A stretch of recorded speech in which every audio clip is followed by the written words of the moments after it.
can't believe I'm doing this. These people go in the lake every day and stay there for like sometimes 10 or 20 or 30 minutes. This is not something that normal people should be doing. These folks have found a way to embrace the extremes of winter. And this morning, I'm not the only first-timer out here. Ever thought you'd swim in hat and mittens? So is Dr. Heidi Roop, a climatologist at the University of Minnesota. You can do anything for 30 seconds, right? Yeah, girl. Oh my God. Yeah. Yeah. Deep breaths, deep breaths. Are you guys nuts? Holy. It might not always feel like it, especially when you're chest deep in a frozen lake, but winter is getting warmer. Yeah. Heidi, how you doing? Great. How are your toes? My toes. Do I have toes?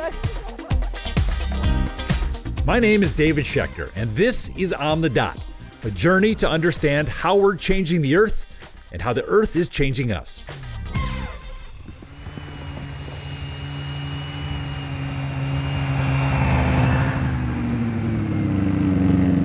That guy in the zebra jacket, that's Dr. Andrew Schwartz. Man, you know how to make an entrance. How's it going? That's awesome. He's an atmospheric scientist with the University of California, Berkeley, and he runs the Central Sierra Snow Lab. 7 feet roughly, 190 centimeters. So evidently we were digging a pit of snow, and then we're gonna go in the pit and we're gonna talk about the snow. Do I have that right? You do have that right. Okay. Together, we're digging a snow pit so he can look back at this season's snowstorms. This is actually, I'm pretty sure where they're gonna bury me when it's all done. Dig in your own grave, man. Snow is obviously critical to outdoor recreation, but there's an even bigger concern here. So let's talk about snowpack. That's water stored as snow in the mountains. Traditionally, it melts in spring and summer, and that's how California gets 30% of its water.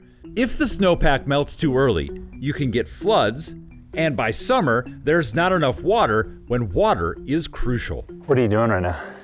So the purpose of this whole pit is to give us a story about the snowpack. It has the different layers from different storms. We can see a little bit of ice there. 125, ooh, she's a warm one.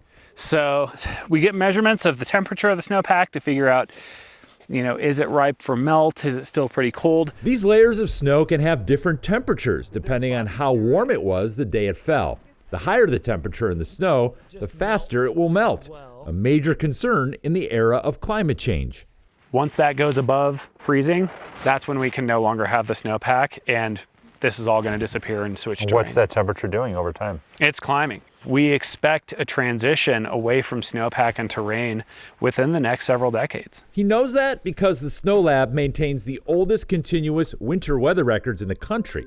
For the month of January, for example, the minimum daily temperature at the lab goes up and down over the years, but the 50-year temperature trend is rising relentlessly towards 32 degrees, the line between rain and snow. What does the warming winter mean to the snowpack? The snowpack is less reliable and more variable than it used to be. And if we're switching back and forth between, snowfall and super warm days and snowfall and super warm days, we might not have the chance to really build an efficient snowpack to run off to the agriculture and farmers that need it. 3, 2, 1, go! There's nothing like an early morning ski race in Minnesota. This is a community that puts on big events to embrace winter culture. The strength of our collective and individual action. And they're striking up public conversations about how to lead on climate change. Like much of the country, Minnesota has had a weird winter. There's been a ton of snow. Who wants it? Who wants it? But when it comes to skating, some lakes took 6 weeks longer than normal to freeze.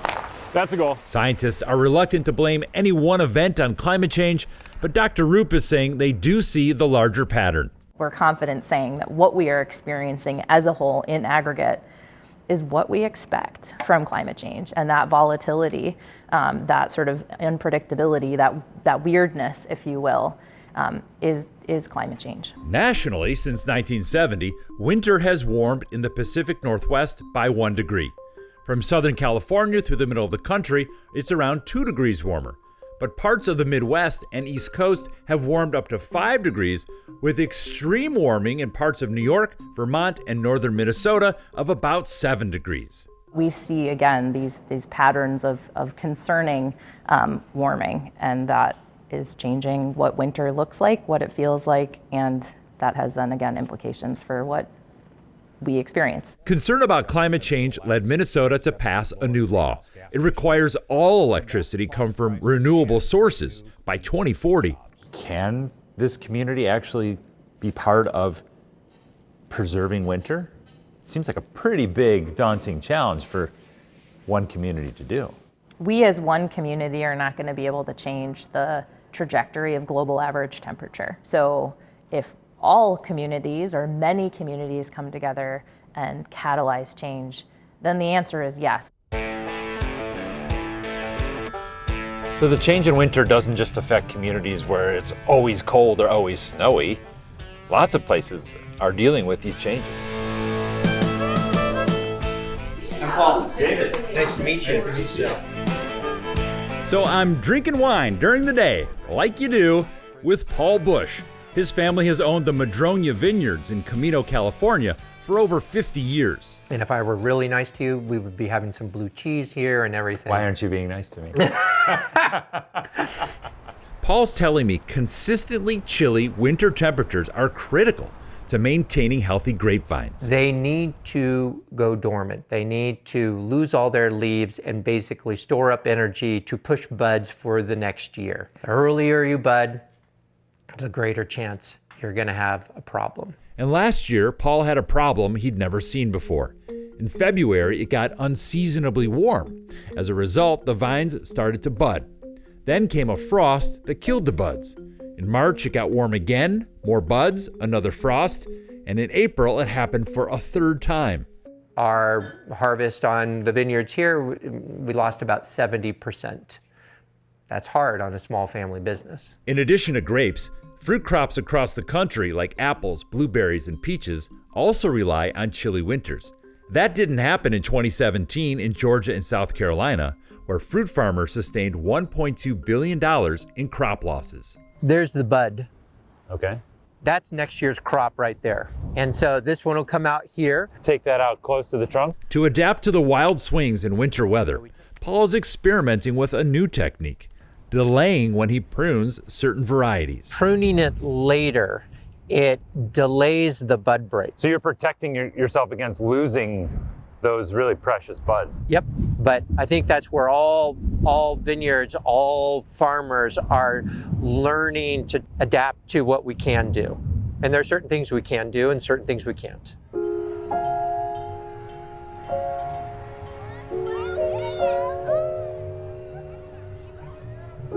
I mean, you got to embrace the season around you, right? You don't have to love winter to understand it's something to be celebrated and protected.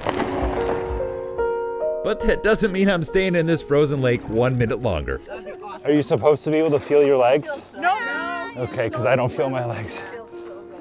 So refreshing. You know what? I feel pretty great right now. I'm David Schechter, on the dot, and I'd love to hear from you.